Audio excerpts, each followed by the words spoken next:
Entering Kenmore. Doors will open on the left.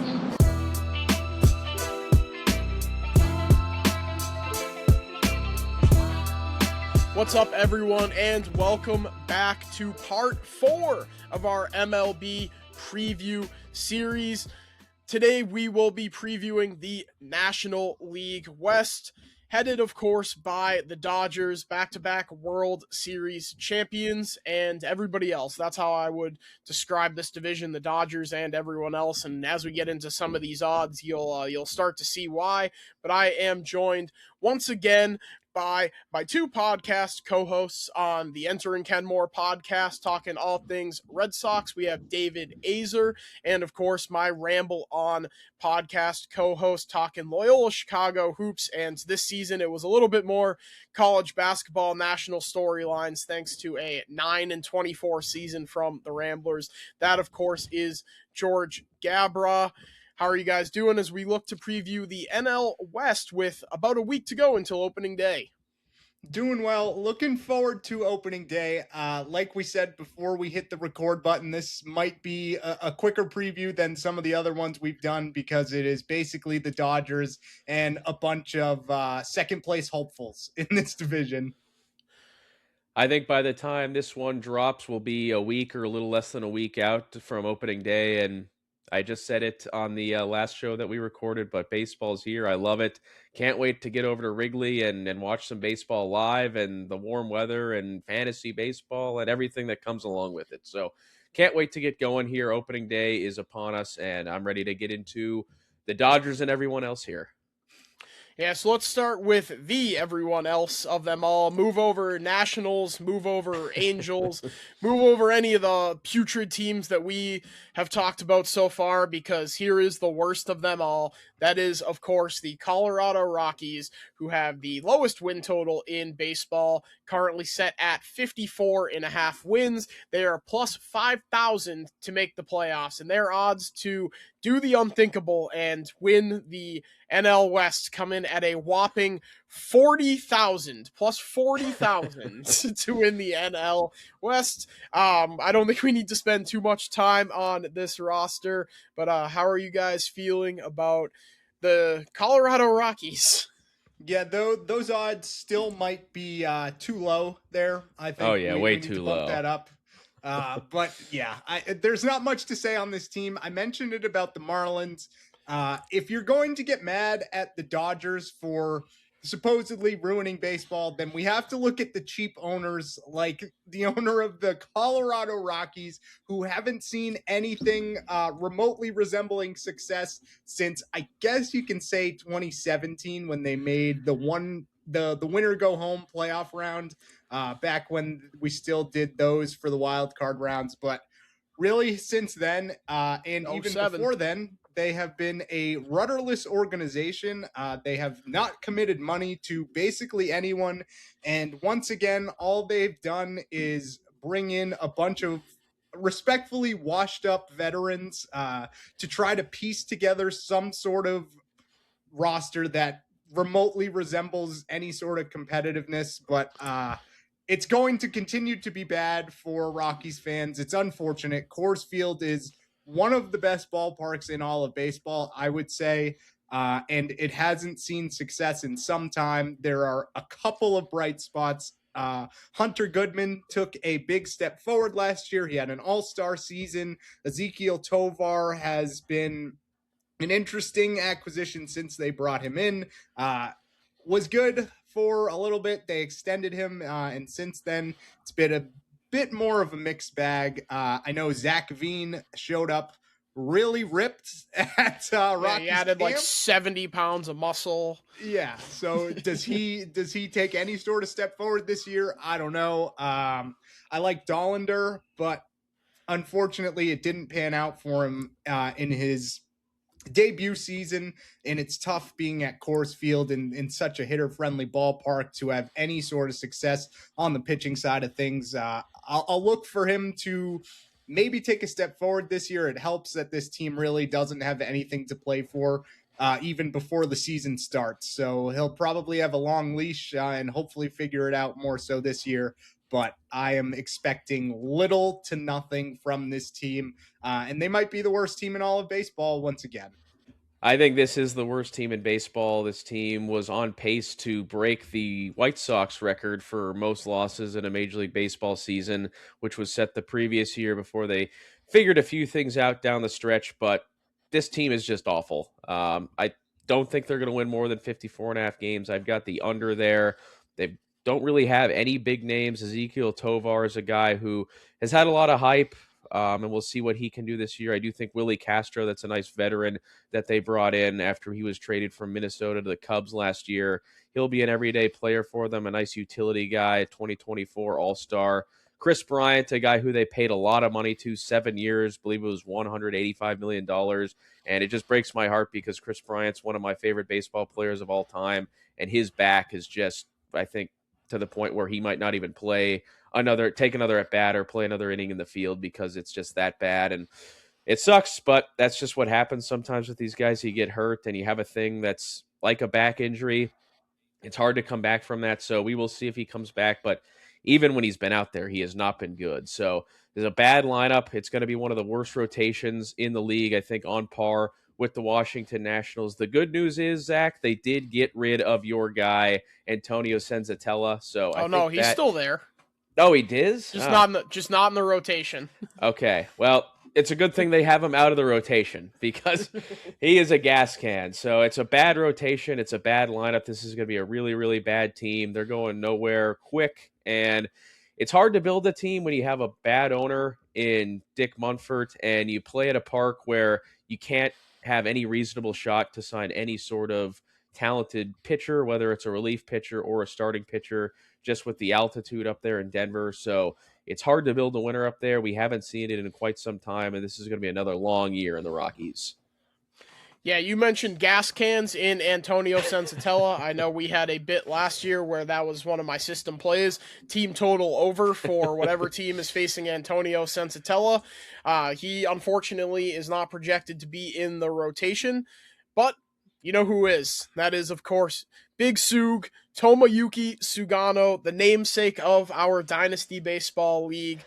They brought him in off of a rookie season in Baltimore with mixed success. To me, the big thing on signing Sugano for the Rockies is that it makes no sense because Sugano last year had a .536 FIP with a home run to fly ball percentage of 15.6%, which ranked fourth worst among starting pitchers with a minimum of 150 innings pitched, and he now heads to Coors Field to start half of his ball games there. So move over, Antonio Senzatella. You have been replaced by Tomoyuki Sugano in the Zach system play. I will be fading every single one of Sugano's starts. That is not all for the pitching staff. The Nationals and Rockies, they certainly rival each other for the two worst rotations I've ever seen. Michael Lorenzen, who is a fine pitcher, is their number 2. I think he probably projects a little bit better as a number 5. Starting for Team Italy tonight, I believe. Indeed, yes. Yeah, they I had that game on just as we were wrapping up recording the AL West episode, and Aaron Nola was already in the bullpen warming up. So, okay. So I think maybe it's more of an opener situation for Lorenzen. Jose Quintana, who is somehow still going at 37 years old. Chase Dollander, who I do think is going to be a solid major league pitcher. What that looks like in this ballpark remains to be seen. It feels like the only really good pitcher we've seen the Rockies have is Ubaldo Jimenez on that 2007 Rockies team that got quickly discarded by the Red Sox in the World Series. And then I mentioned it in Big Sug, rounded things out. Their bullpen is a who's who of no names and journeymen with no arm in the pen, projected to finish with an ERA lower than 4.25. No disrespect to our guy Brennan Bernardino, who I love, but again, we mentioned it when talking about the end of the Mariners roster with Dominic Canzone and Luke Raley. This is just a bunch of Jags out there in the bullpen for the Rockies. They're going to Former struggle Cub to get Keegan outs. Thompson is out there, so A ton of former Red Sox, or I guess two former Red Sox and Cub legends in Bernardino and Yep. Keegan Thompson. Yeah, this team is going to struggle to get outs. They're going to struggle to win games. On the offensive side of things, we kind of covered it. They had a breakout season from Hunter Goodman last year, and a power hitter and catcher like that is obviously always going to thrive in a park like Coors. Been a bit of a mixed bag for Ezekiel Tovar, still only 24, about to be 25 years old. Took a bit of a step back last year with a 78 WRC plus, down from a 94 last year. So we'll see what they can get out of him in his now fifth year of, going into fourth year of big league play by service time, but fifth calendar year in the big leagues. It's really bleak for the Rockies. You look into their farm system, they used the fourth overall pick last year on Ethan Holiday, who's just 18 years old and already has hit tool concerns. Year before that, they drafted Charlie Condon out of Georgia, who again has hit tool concerns, but with real 70 grade power in that ballpark, it's hard not to be tantalized by Condon, even though he did sport a 70.9% contact rate in AA last year. So this is a guy that I don't think we're going to see this year in Condon unless he really makes a jump in the contact department, but at least they have that to dream on. A couple guys that we could see this year, Sterling Thompson and Cole Carrig, but they all seem to be blocked by players at the big league level. Thompson, Condon, are both outfielders, obviously. Brenton Doyle coming off of a really bad season after breaking out. If he continues to struggle, that could be a move that they make. Carrig is, he has a lot of versatility, but the three positions he plays are catcher, shortstop, and outfield, where again are like the only positions that they have at least building blocks, or guys that appear to be building blocks in.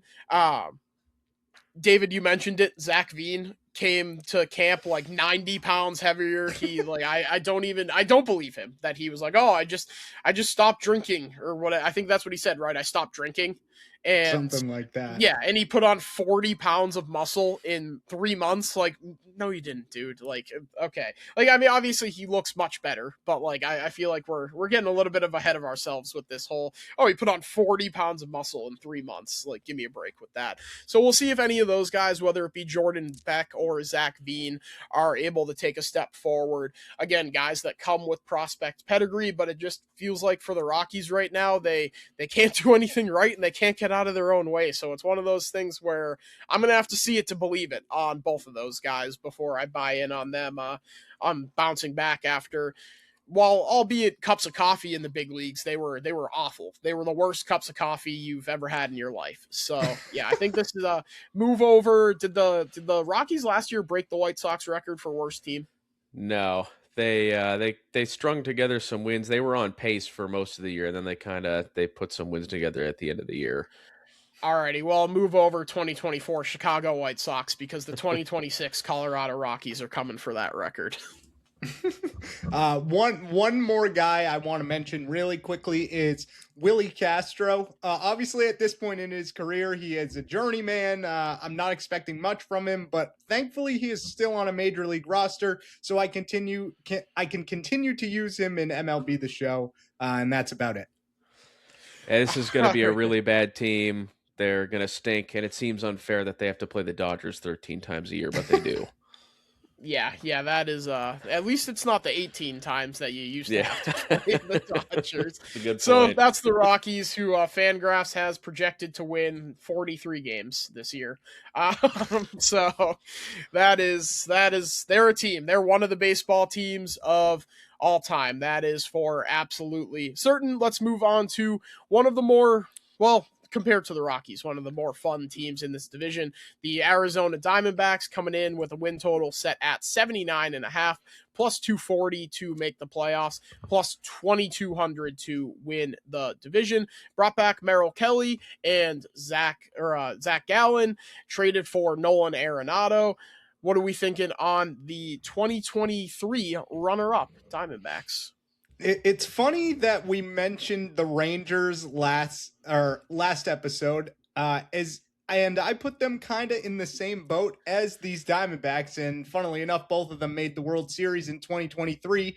Now they're both mixed bags heading into 2026. I thought they were building something. I really did, with Corbin Carroll, Ketel Marte, and Perdomo has kind of lit the world on fire these last couple years. And they had Josh Naylor for a little bit, and then they ended up selling at the deadline. They went for it. They signed Corbin Burns. I think he took a hometown discount for whatever reason. He wanted to be that close to home with the team that really didn't have any aspirations in a division such as this with the Dodgers. Right. And then promptly blew out his elbow. So the problem is they're in purgatory just like the Rangers. I really don't know what to make of this team. It was weird that they were considering trading Ketel Marte this offseason. Obviously, as a Red Sox fan, I would have loved to see it, but it didn't ultimately happen. There are some bright spots. I think Zach Gallen taking a 1-year deal that I think was basic, or maybe exactly worth the QO that he turned down. So in a 1-year prove it type deal, can he kind of return to form that we saw earlier on when he was acquired from the St. Louis Cardinals, right? So now a long time ago, but I really just don't love much at all of this lineup. Oh, from the Marlins, right? Yeah, he was in the I think he was in the Sandy trade. I forget how he got there, but I think he was a Cardinal at one point. Well, so I'll look for him to bounce back this year. I don't know how likely that is. Lineup wise, like I said, Marte is a perennial MVP candidate and obviously stuck around in Arizona. Perdomo has been quietly a stud these last couple years. I think he's one of the more underrated players in all of baseball. Corbin Carroll had the hamate bone surgery. It looks like he's trending towards being ready for opening day, but behind them, they brought in Carlos Santana and Nolan Arenado, who I feel very comfortable in saying are past their primes. And I'm not expecting much from them at this point. I think this is going to be a middle of the road team, and it's tough to be a middle of the road team and have any sort of playoff hopes when you play in the same division as the Dodgers. David, I agree with you. This is a middle-of-the-road team. I think right around 500. They're either going to win between 78 and 82 games, I would say. Not having, not having Corbin Burns till likely the All-Star break is a big bummer. They do have Gallen. They do bring back Merrill Kelly. And if Gallen can rebound off of what was a pretty bad year for him last year in a contract year, a 1-year kind of prove-it deal, that could be big. That should be big. And this is a team where I could see them making the playoffs, but I just don't have a lot of faith that they're going to be able to do so. They've got a very nice top three in Perdomo, who got cheated on that call last night. That should have been ball 4 to win the game from Mason Miller, and they called it strike 3, and I'll take it because obviously rooting for the U.S., but he did get cheated on that call, and he's been one of the most underrated players in baseball here lately. He's great. Ketel Marte is an MVP candidate, as is Corbin Carroll. It looks like he is going to be ready for opening day after having surgery on the hand. And David, you also said this, but Nolan Arenado, Carlos Santana, both past their primes. Arenado, over the last few years in St. Louis, has not been the Arenado he was at the beginning of his run in St. Louis, and obviously in Colorado, hitting in that ballpark. And Santana, well, he's still got a really good eye at the plate. He is not the player he once was, approaching 40 years old. So the lineup is good, not great. The pitching rotation without Corbin Burns is okay, and they're going to need a lot of things to go right there for them to make a run to the playoffs. But yeah, this is a very middle-of-the-road team that could see themselves doing something, but I don't know. I don't see it. Torey Lovello, he's been there for a long time. I think he is either the longest tenured manager in baseball or close to it. He's a good manager. He's going to know how to get these guys ready to go, and he could exceed expectations here out there in Phoenix, but middle of the road team that's going to be around 500 in a division with the Dodgers. Yeah, so the first thing I wrote when doing our notes on the Diamondbacks were, when you look up mid in the dictionary, the Arizona Diamondbacks come up. They should have a solid front end of the rotation. Zach Gallen coming back on a 1-year deal. Merrill Kelly's going to open the season on the IL with a back injury, and then the potential return of Corbin Burns around the All-Star break should give them a pretty good three-headed monster. Obviously, you'll have to see how Burns looks upon returning from Tommy John. My big question for the Diamondbacks is why? So why are you blocking all of your top prospects? You bring in Nolan Arenado and Carlos Santana. Your top prospects, Ryan Waldschmidt is an outfielder who is being blocked currently by Alec Thomas. Tommy Troy and JD Dix, two infielders, and now there's nowhere for them to play because of Nolan Arenado at 35 years old. I don't know that I see the vision here. And I think that it could turn out to be that, like, okay, I saw that when Waldschmidt got optioned to AAA, Mike Hazen, Abington, Mass legend, shout out. Oh, jeez. Not a fan of Ryan Waldschmidt? Huh? No? Anyways, he said that there's still some polishing that needs to be done for Waldschmidt. Last year was just his first full professional season. He only got a cup of coffee or actually he didn't get to AAA at all. Spent the majority of the season in AA. So obviously still some polishing that needs to go on there. But Tommy Troy and JD Dix are now guys that have been in the organization for a couple years now and both project as infielders. So I just don't, certainly middle infielders, but I just don't understand the logic in giving up resources and money to Nolan Arenado. And that's before we even mentioned Jordan Lawler, who was the 6th overall pick in 2021, was one of the most highly touted shortstop prospects that we've seen in quite a while. And now he's projected to be their opening day center fielder, despite all of the injury issues that he's had. Like, obviously he's struggled a decent bit in his time in the big leagues. It's 42 games across 2 seasons, and it's just a 34 WRC plus. I mean, these are Connor Wong type of numbers for Jordan Lawler. And they did move Jake McCarthy to pave the way for him to be playing in center field. But again, that's another guy that could be playing third base, but you have Nolan Arenado there.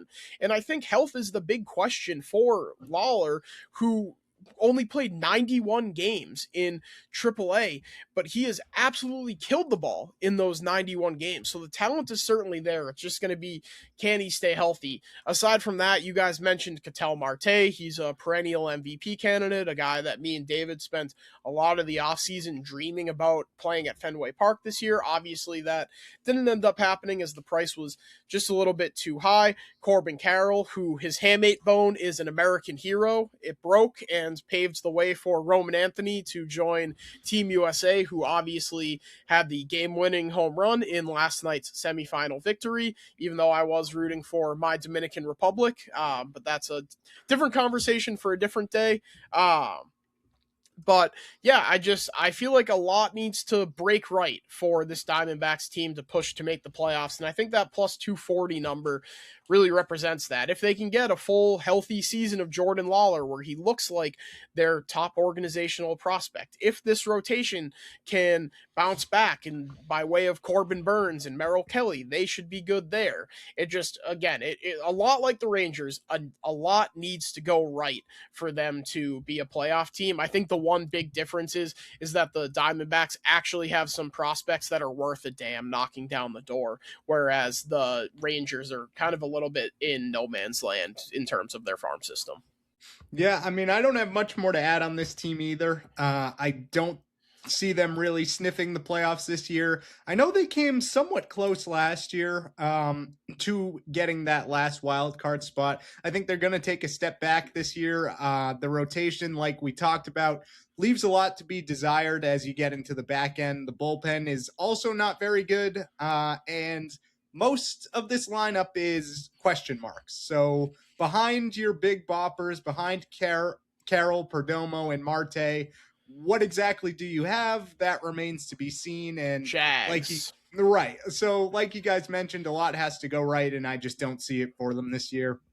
Yeah, I don't see it happening either. This is a team, again, 500, I think, is what they'll be. They're going to miss the playoffs, especially without Burns for looks like more than half the season, and they just don't have enough firepower in that lineup or in the back end of that rotation to compete with the Padres and the Dodgers in this division. All right, moving on to the San Francisco Giants, a team that I want to hate because of what they did to Craig Breslow. I think Buster Posey is mean and he hurt my feelings, but that is a different conversation for a different day. I've spent the better part of the last year bitching on Enter and Ken Moore about that deal, so I don't want to do it here either. But the San Francisco Giants, of course, coming in at 80.5 wins for their projected win total, plus 190 to make the playoffs. You're gonna be shocked at this number, but they're all pretty big numbers because you'll figure it out when we get to the Dodgers odds to win this division. But plus 1900 to win the division, pretty underwhelming offseason if you're asking me for the Giants. But what do you have? Yeah, I like this lineup. Maybe more so than you guys. I'm not exactly sure how you're feeling on them yet, but top to bottom, it's at least a notable name in pretty much every spot. And obviously, they fleeced the Red Sox last year for Rafael Devers. And even in a down year, for his standards, he hit 35 homers, drove in 109 runs, I believe. So looking for him to take a step forward in his first full season in a Giants uniform. It really breaks my heart to see him playing over there for another team, but it is what it is at this point.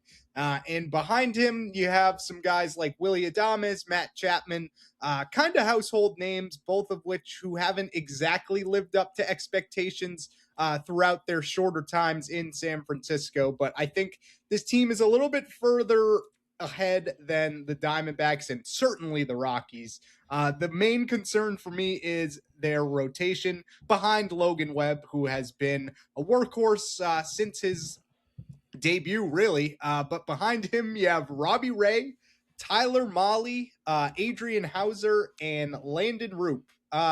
So that's not great. Not going to sugarcoat it here. That is relying on a couple journeyman veterans.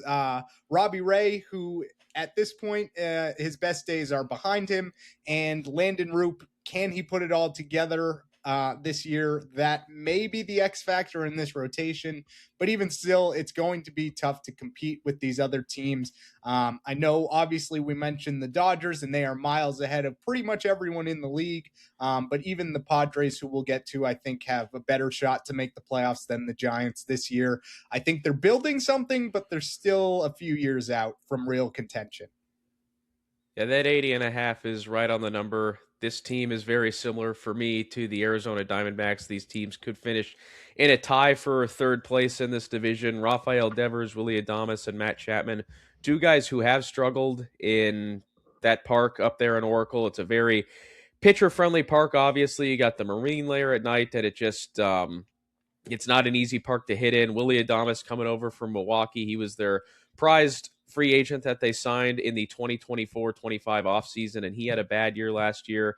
Rafael Devers, he's a great hitter, and I think he'll have a much better stretch there than he did last year in just half the season in San Francisco. And it's just a lineup that doesn't really get you excited. It's not an awful lineup by any stretch of the imagination, but it's not the best lineup, obviously, in this division, and it's not the second best, I don't think. I think it's the third best or maybe even fourth. It's right in the middle of the road, right with their win total there.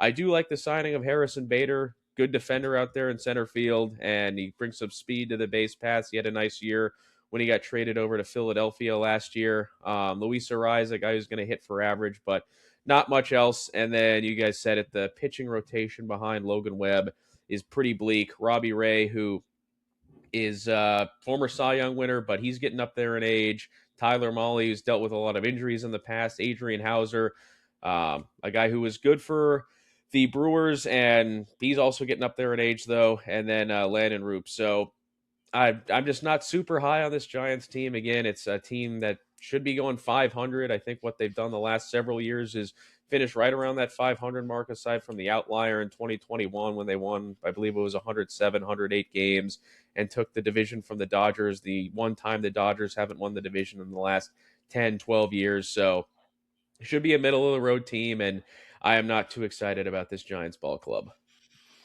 Yeah, I just went to pull up Rafael Devers' stats after the trade, and when you search Rafael Devers' name on just Google, the first thing that comes up is an article from Giants fans saying, "Is it time to worry about Rafael Devers' slow start to the spring?" No, Giants fans, it's not. Um, Speaking from experience, at least you're getting him to play spring training games for you. The Red Sox were not as fortunate last year, thanks to Craig Breslow's robotic, awful people person skills. But again, not going to get into it here. But with Rafael Devers, obviously we know it wasn't fantastic upon getting traded. It was a 236 batting average, but still an 807 OPS, which of course is down from his numbers in Boston. Still a 130 OPS plus, down from a 151 in his first 73 games. Still with the Red Sox. But if there's one thing that we've learned about Rafael Devers in the last year is that he is a creature of habit. He does not like when things get changed on him. He obviously comes to spring training with the Red Sox last year after being told he's the third baseman. Alex Bregman is the greatest second baseman to ever walk the face of the earth. And you sign Alex Bregman, he's third base, you're DHing now. And he throws his temper tantrum. He comes out, he's like 0 for 20 something to start the season last year. And then he gets over his hissy fit, he gets adjusted to his new routine. And look at that, he's Rafael Devers again. Whoever could have seen that coming? Certainly not me. Certainly not Craig Breslow and the idiots in the Red Sox front office. And then, again, we talked about it on Enter and Kenmore. This is a guy who signed at 16 years old with the Boston Red Sox out of the Dominican Republic and then played there for the better part of a decade. 11 years he played in the Boston organization and then magically had that stripped away from him because the GM, Pobo, whatever you want to call him, got his feelings hurt. So this is a guy who spent 11 years in one organization and then got pulled off a plane and shipped halfway across the country for spare change. So obviously he's going to struggle a little bit. I'm not worried about Rafael Devers even a little bit. And if you're a Giants fan, you shouldn't be either. Aside from that, there is a lot to worry about. You signed Luis Arias, who is one of the most overrated players in baseball. Obviously, he doesn't walk or strike out a lot. He can only hit for power in the WBC, it appears. So that's not a guy I'm super high on. Willy Adames is a guy who I think is a much less well-rounded hitter than Rafael Devers. Like, I think Devers is the type of talent that can transcend having to play in one of the more pitcher-friendly parks in the league because of his contact skills. I'm not so sure about Willy Adames.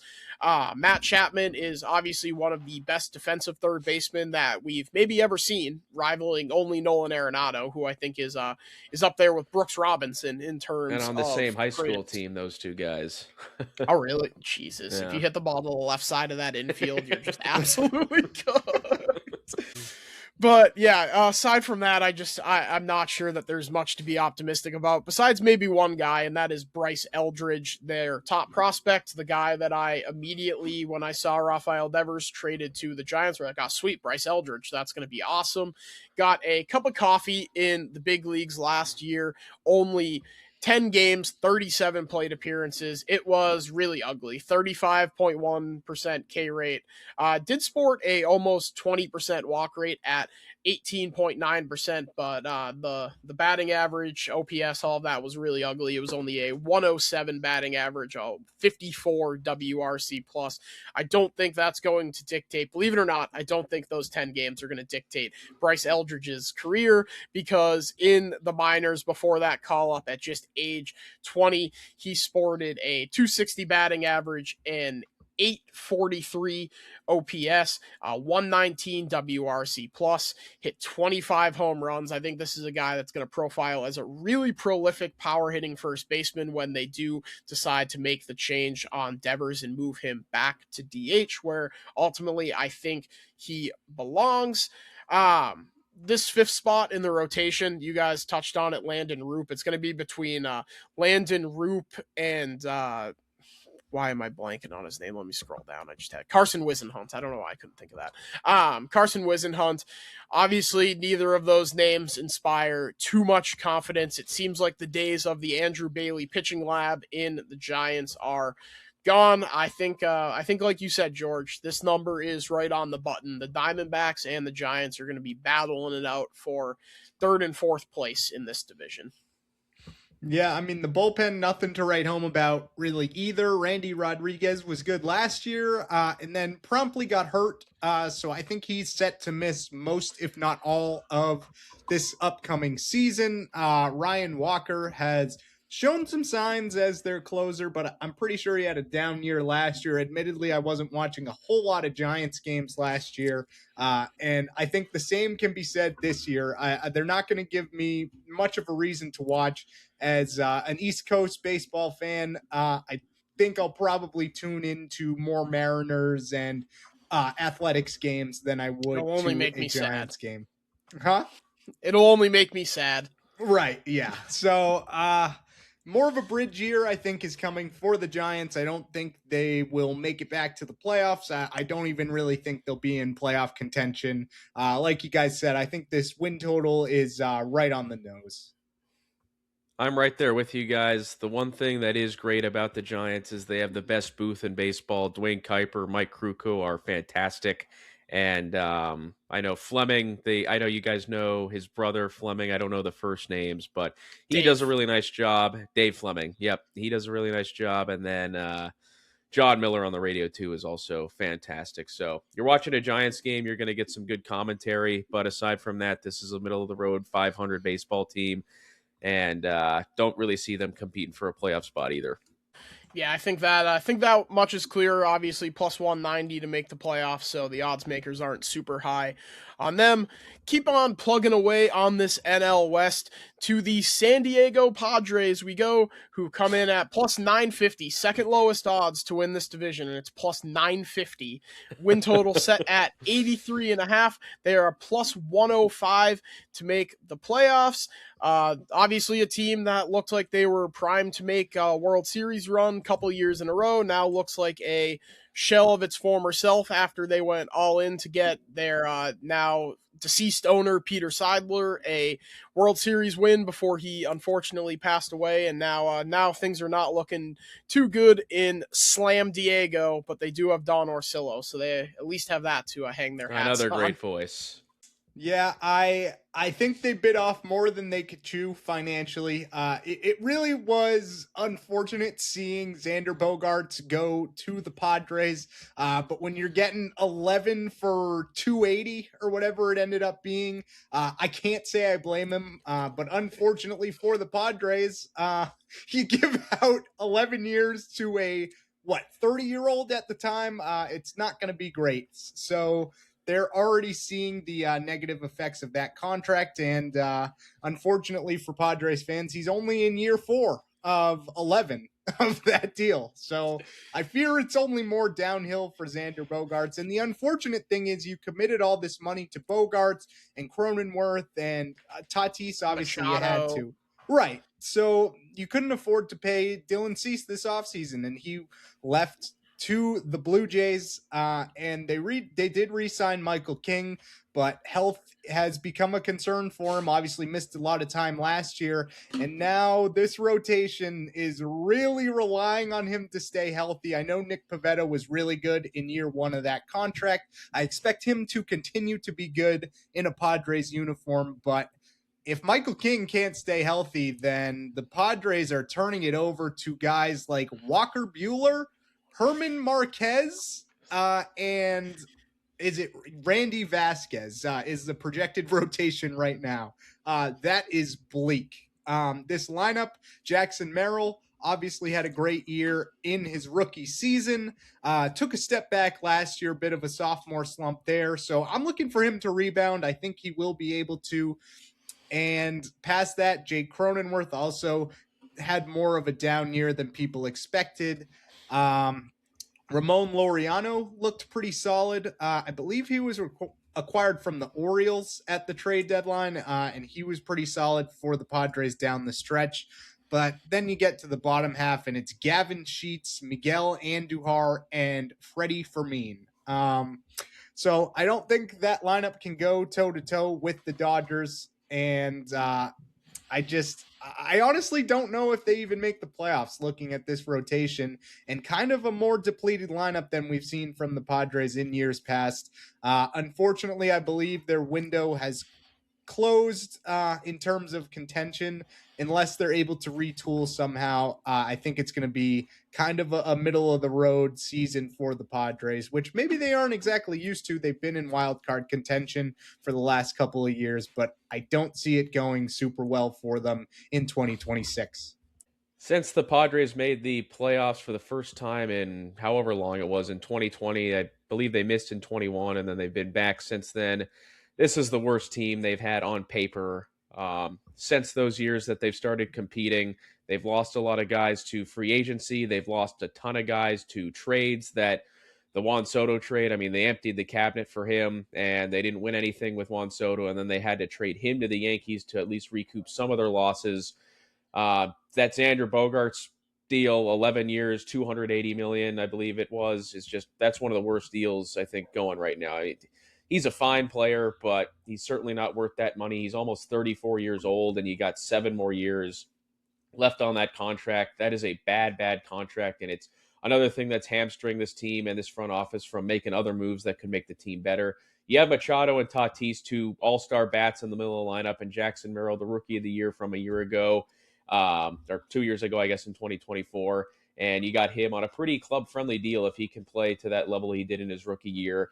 But David, you mentioned this, after Michael King and Nick Pivetta, that rotation is pretty bleak. You lose Yu Darvish, you lose Dylan Cease and Randy Vasquez, Herman Marquez, who big pitching upgrade in terms of the park with going from Coors to Petco, but still Marquez has not been great as of late, even on the road. And then Walker Buehler, kind of a fall from grace. He's had a lot of injuries to deal with. I know that you guys were excited for him on the Red Sox, and then he wasn't that great, and he was a big prospect. Yeah, that's a better way to put it.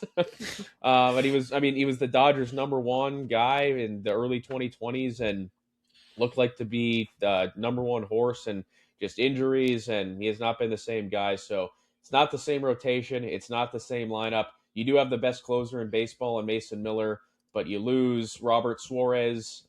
You lose some other guys that you traded a lot for. I remember they traded for Jason Adam, and I believe he's gone. So just the bullpen isn't the same. The lineup isn't the same. The rotation isn't the same. All that being said, this is still a team that can compete for a wild card spot. Don't think they have any chance to win the division just because the Dodgers obviously are in this division, but it may be a long year in San Diego because the team is not what it has been over the last 5 years. Yeah, I mean, it's hard for me to blame Peter Seidler for knowing that he's got a terminal cancer diagnosis and trying to see the team that he owns win a World Series before he passes away, which obviously was a couple years ago now. But they are certainly paying the price for that now. And I don't think AJ Preller's the guy to do it. He has never seen a prospect that he doesn't want to trade. I mentioned it when we were talking about the A's, but to give up a prospect to the caliber of Leo DeVries for Mason Miller, who again, I think bar none is the best closer in baseball. Leo DeVries is a potentially generational shortstop and is only 19 years old. He has never seen a trade that he doesn't want to make. And now that farm system is completely depleted with a team that has a fifth starter battle of JP Sears, Randy Vasquez, Herman Marquez, and Matt Waldron, with maybe trying to piece together something with Tristan McKenzie, who they got from the Guardians. Like, I just don't know where this team is going. Obviously, you have your big three in Machado, Tatis, and Jackson Merrill, but the only one who has really been consistent over these last couple years has been Machado. Tatis came out last year and lit the world on fire, hit .345 with an OPS over 1,000 in the first 29 games of the season, and then for his following 126 games, hit .245 with a .769 OPS. And then Jackson Merrill, obviously coming off of that fantastic season where he was a Rookie of the Year contender, takes a step back with just a 116 WRC plus down from the 130 it was in 24, and a 774 OPS down from the 826 it was in 24. I know he spent a lot of the season banged up. He had a groin strain, he had a hamstring strain, an ankle injury ended up ending his season. So hopefully for them, a full year of health gets him back to that potential superstar that he once was. But what else is really around him to build? I mean, we talked about the Angels. Anthony Rendon, maybe the worst contract in the history of baseball. Well, move over Anthony Rendon, because Xander Bogaerts is going to be right there behind you at 30, almost 34 years old, with another 7 years committed to you at 25 mil a year. It's become borderline untenable for this team to build a contender, especially as they have to dial back their spending in such a major way as they go through ownership turmoil. It's hard for me to believe in this team beyond that three-headed monster and then the two guys at the front of the rotation. And then, like I said, the farm system is just essentially completely depleted. You have Ethan Salas, who is trending towards forever prospect status, a guy who just seems to get worse every year. Obviously, he bursts onto the scene at 18 years old, and everyone thinks he's the greatest thing since sliced bread, jumping into I think the top 5 at one point on MLB Pipeline's prospect rankings. And then you go down the line, it's been a 76 WRC plus the last 2 years.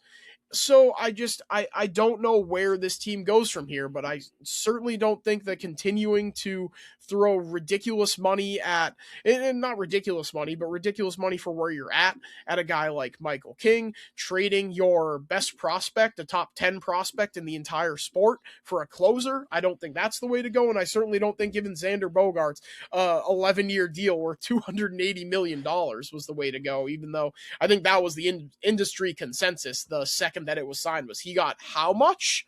It's like they just had that money burning a hole in their pocket, and Aaron Judge said no, Trey Turner said no. It was like, all right, who's the next best guy? I guess it's Xander Bogaerts. How about 11 and 280? He's like, 11 and 280? Like, it's just, it seems like a team that, again, it feels like a lot of the teams we've talked about tonight in both the AL West and the NL West are on the wrong side of things and looking more towards retooling. And in this division, it's really hard to blame teams for starting to turn an eye towards the future, because the Dodgers just absolutely run shit. And we're going to get into them, but they are absolutely a wagon. They're probably going to three-peat, and then we'll see what happens in the impending lockout. Yeah, real quick here, I want to touch on the back end of this bullpen. We've mentioned Mason Miller.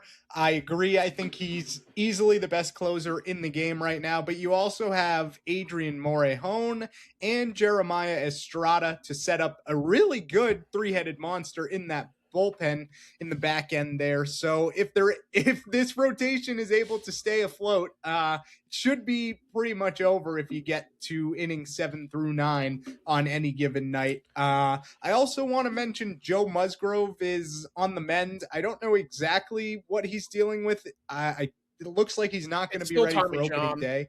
Okay, yeah. So he's been dealing with that for a while now. I assume he factors in at some point this year, but like a lot of other pitchers we've mentioned, health is really the concern for Joe Musgrove. I know they also have Griffin Canning, so maybe both of these guys are come back and are able to supplement this rotation. But if not, I mean, we're giving the ball to Walker Buehler and Herman Marquez every 5th day. That is not a recipe for success.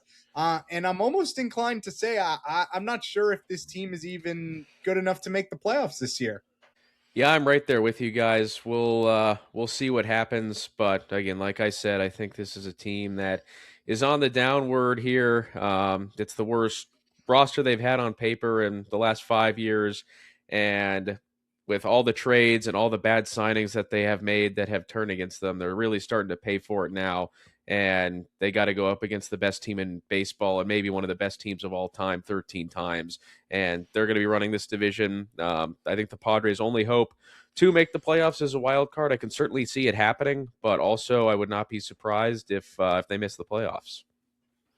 Yeah, I mean, with Musgrove, it's a guy that hasn't pitched since 2024, missed all of last year with Tommy John, and is going to miss the start of this year. He hasn't pitched since his age 31 season, and now he's coming up on, is this going to be his age 34? When's his birthday? Why is it so hard to find a guy's birthday? 33 like years and 3 months. So I guess this is technically his age 33 season. And it's tough to rely on a guy that hasn't pitched in that long, especially coming back from Tommy John. We know the command is usually the last thing to come back. And it just seems like that's like you're relying on a lot. And I like the upside play with Tristan McKenzie, but so far in spring, let me get you his numbers here. It has been a mixed bag, to say the least. It's been now my Fangraphs doesn't want to load, but 6 1/3 innings. He's got a 15.6 K per nine, but a 12.8 walk per nine and a 9.95 ERA. So again, I like the upside play, but that's not a guy you're going to put in your rotation. So it's just it seems like a lot of question marks, a lot of jags in the back end of this lineup, the back end of your bullpen. And again, it's hard for me to blame them given the turnover that they have in their ownership. And obviously it's an unfortunate set of circumstances, but yeah, I just don't. I think step one has got to be getting AJ Preller out of there and getting like I think this would have been a really good landing spot for Heim Bloom, to be honest with you. Rebuild the farm system, kind of get this team back on the up and up. Yep, that's the one. Now running the Cardinals, and I think he's done a really good job so far with the Cardinals and facilitating their rebuild. So yeah, it'll be interesting to see what happens. I've talked myself out of the Padres. I don't think they're a playoff team. No, I'm with you. I don't see it either, unfortunately. Yep. Well, if you're hearing the Star Wars Darth Vader music, that is because the modern day evil empire is here. That is, of course, the Los Angeles Dodgers. The rich get richer this offseason, adding Kyle Tucker and Edwin Diaz, coming off of back-to-back World Series titles.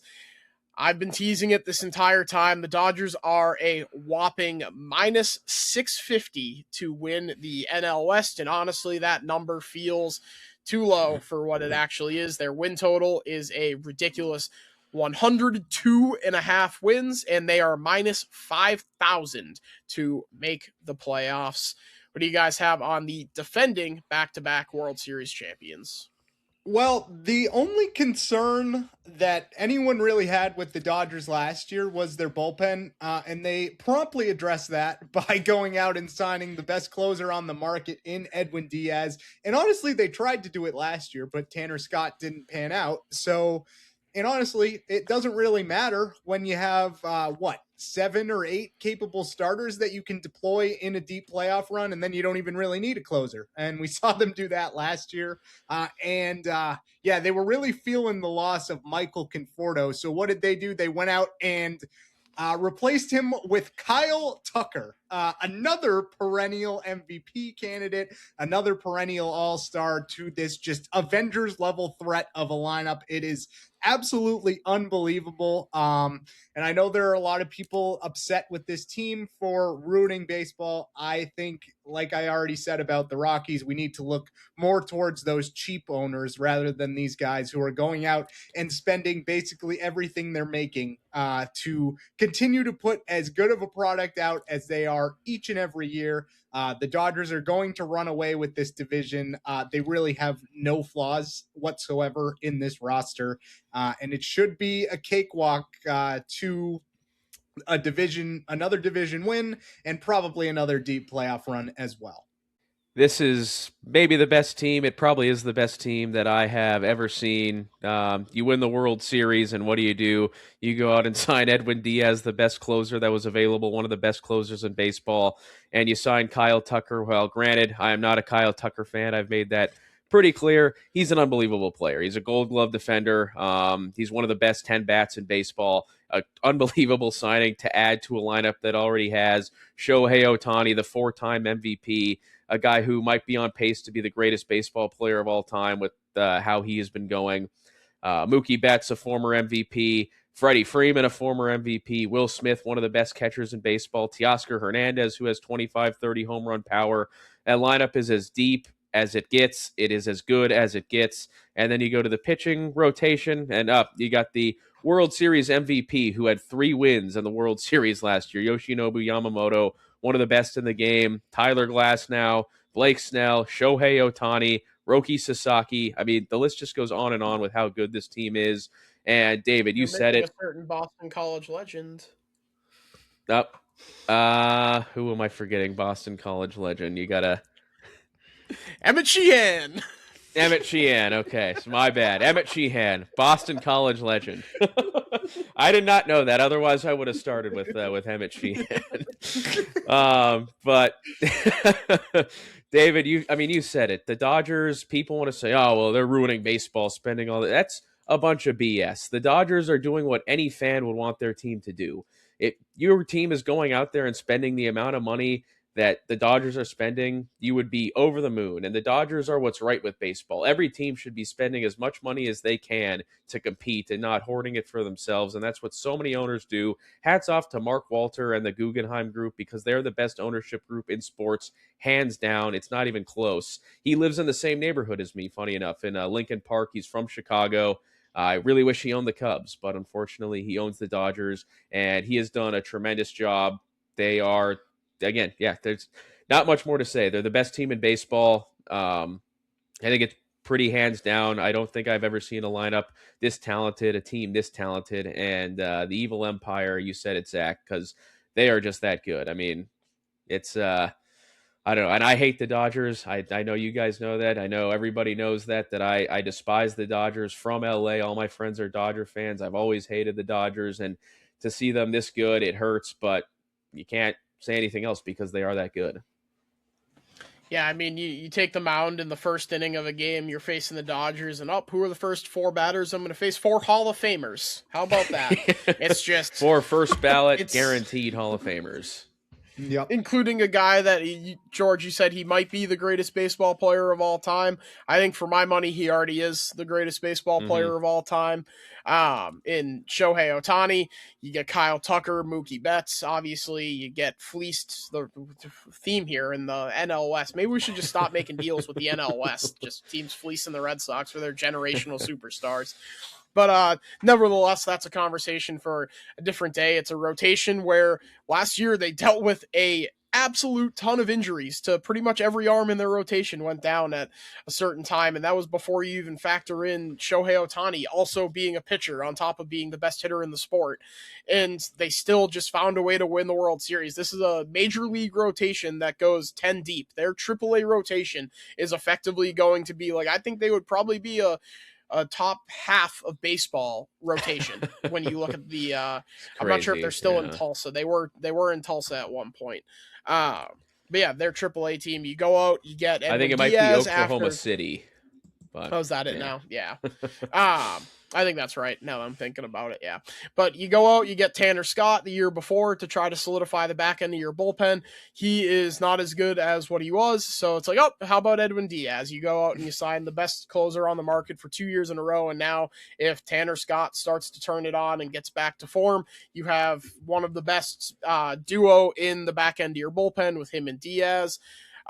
It's really unfair what the Dodgers are doing. Not unfair in the sense that I think they're ruining baseball. I want to make that abundantly clear. I echo everything you guys said. This is what these teams should be doing. I know they do benefit from the TV deal that they signed that gives them a higher percentage of the money from the revenue sharing, which at this point is not their fault. It's the league's fault for not stepping in and doing something about that.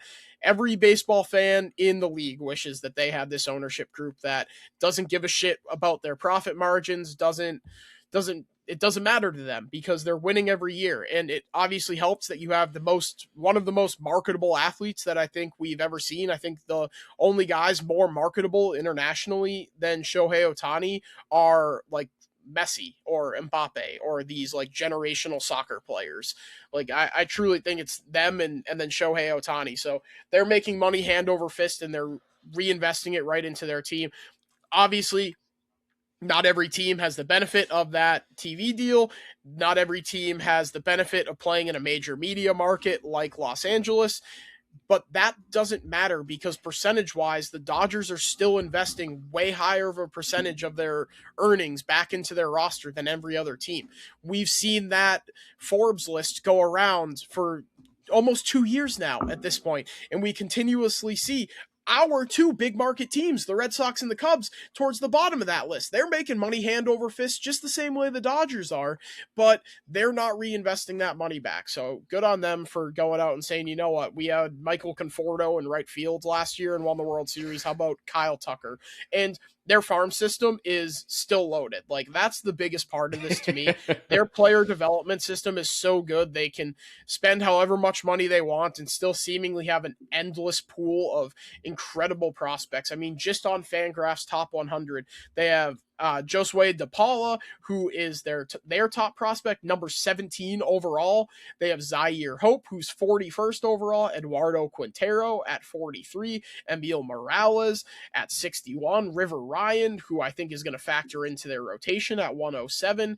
Mike Sirota is a guy that I've seen in some top 100s, not on Fangraphs, obviously, but he's a guy that a lot of people really like coming out of Northeastern. And James Tibbs, who they get from the Red Sox along with Zach Earhart in exchange for James Tibbs, going back to my theory, stop doing deals with the NL West if you're the Boston Red Sox, for Dustin May. And what does James Tibbs immediately start doing? He starts tearing the cover off the ball the second he gets to LA. There's something in the water in this Dodgers organization. They've done an incredible job. When you talk about sustainability, we've talked about it a couple times with the A's. I'm sure we're going to talk about it when we get to the AL East with the Red Sox.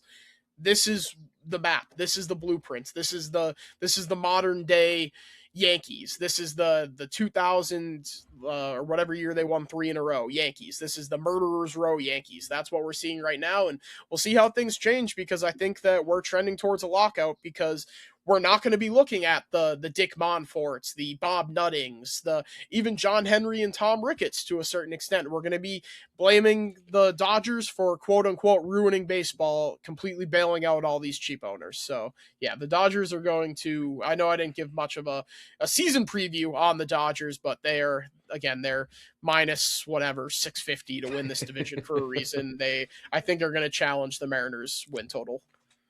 It's not a bad take. Like, this should be a pretty easy cakewalk to at least making the World Series. You know, it's a game where anything can happen. Any team can beat any other team on a given night, but it's going to be tough to take down this all-star team. I mean, in a 7-game series. Yeah, right. So they came, they came a couple ball bounces away from losing last year to the Blue Jays, so it's definitely possible, but I would be a fool if I didn't take this team to win the division and probably make the World Series once again.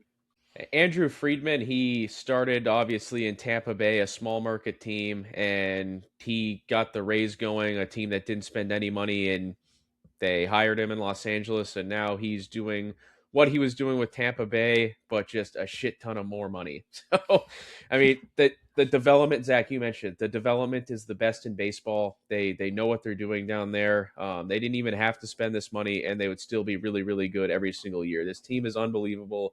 Andrew Freeman is probably the best president of baseball ops in Major League Baseball, and they're just a well-oiled machine. When you have the best at everything, it's going to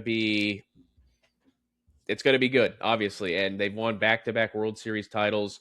That was one of the best baseball games I've ever watched. Game 7 of last year, Miguel Rojas hitting that game-tying home run with 1 out in the 9th inning. Will Smith coming up in the, I believe it was the 10th or 11th inning, the go-ahead home run. Just an incredible baseball game. That was an incredible team. This team should be even better somehow. Their payroll with the luxury tax is pretty close to the entire payroll of the American League Central. So that should just give you what this team spends, and good on them, because they make all that money and they put it right back into the team. And that's what every fan wants and dreams of. And if you're a Dodger fan, you should really count your lucky stars, because you got 2 Red Sox fans and a Cubs fan. And we'll get into it when we get to those previews. But being in big markets does not always mean spending big money, and the Dodgers do that. And hats off to Mark Walter and that entire operation, because they know what they're doing, and they're the World Series favorites for a reason. And obviously, they're my pick to win the NL West. And I agree, they could challenge the 2001 Mariners win total. Yeah, I just obviously we're going to get to our playoff predictions at some point next week when we do our final edition of this, what's going to turn out to be 7-part series. But just quickly looking at the Dodgers, where's World Series odds? Let's see. Team I think they're like Future 2-1. Yeah, 230 plus 230 to win the World Series. The next closest team is plus Unreal. 1,000. Plus 1,000. The Rockies are going to be like plus 350 every game they play to just beat the Dodgers one time. Yeah. Well, so do you think the Rockies are going to beat the Dodgers once? 13 tries. Do you think they're going to get them once? Yeah, they'll get them once or twice, but I mean, I think it'll be like the Dodgers will go 12-1 or 11-2 against them. That could definitely be 13-0 because the Rockies are that bad, but they get paid to play baseball too, and it's baseball and anything can happen. So. Yeah, that's true. Poor Tomoyuki Sugano if he faces that Dodgers lineup at Coors Field. I'll say that. Yeah. Yeah, that earned run square might end up being like 6.5, and he might not even last more than 2 or 3 innings. So, before we wrap things up here, do we quickly want to run through the rest of our division standings? Obviously, we all have the Dodgers running away with this thing, but how do you see the rest of this mid-ass division falling in behind one of the greatest teams of all time? Yeah, I think I might just go what the book has, because I think I have to go the Padres number 2. I think they're going to take a step back. I honestly don't see them making the playoffs, but behind them you have the Giants and the Diamondbacks. I like the Giants lineup a little bit more. I think it's just a little bit more complete than what the Diamondbacks are trotting out right now. So I'll go the Giants 3, the D-backs 4, and the Rockies very comfortably in last. Yep, I've got the Dodgers very comfortably in first place here. They're going to run away with this thing. They might win by 15 or 20 games. And then I've got the Padres, and I've got a tie for third, and they're only going to be a game or two behind the Padres. I think all three of those teams are very mediocre, the Padres, the Diamondbacks, and the Giants. I've got the Padres, or the Giants and the Diamondbacks tying for third place, and then finishing maybe a record behind the first place team, the last place Colorado Rockies. It'll be interesting to see what that number is at the end of the season, because it could get ugly. Yeah, I think I'm right there with you guys. I think the middle of the pack here is very middle of the pack in all of baseball. I think that those second through fourth place in this division are going to be decided by just a couple games. They're all going to be kind of bunched up there behind the Dodgers. What did the Rockies finish behind the Dodgers last year? It was something ridiculous, I remember. But I think I'll find it real quick. I mean, I just said earlier that I thought the Rockies were going to challenge the White Sox for the worst team of all time. That White Sox team didn't have to play the Dodgers 13 times. Like that's what makes this Rockies team extra ass, I feel like. Or maybe that's 50. a credit to just how ass. Jesus Christ. And the Dodgers only won 93 games. The Rockies won 43. Oh. I think that's going to be worse right this around. year.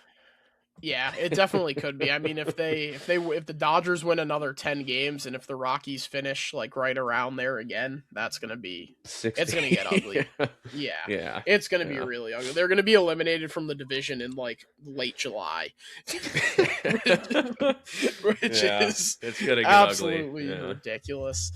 Anyways, that is going to do it for the NL West. Thank you for tuning in. We will have the most fun episodes of this, what's going to be 7-part series, coming at you next week with just a couple days to go until opening day. We will be talking about our home divisions for me and David. That is, of course, the AL East, and our Boston Red Sox for George. That is the NL Central and his Chicago Cubs. Be sure to give us a follow on Twitter and the rest of our socials. You can find me on Twitter at @co_Zach, David at DAzer27, and George on Twitter at GGGabra.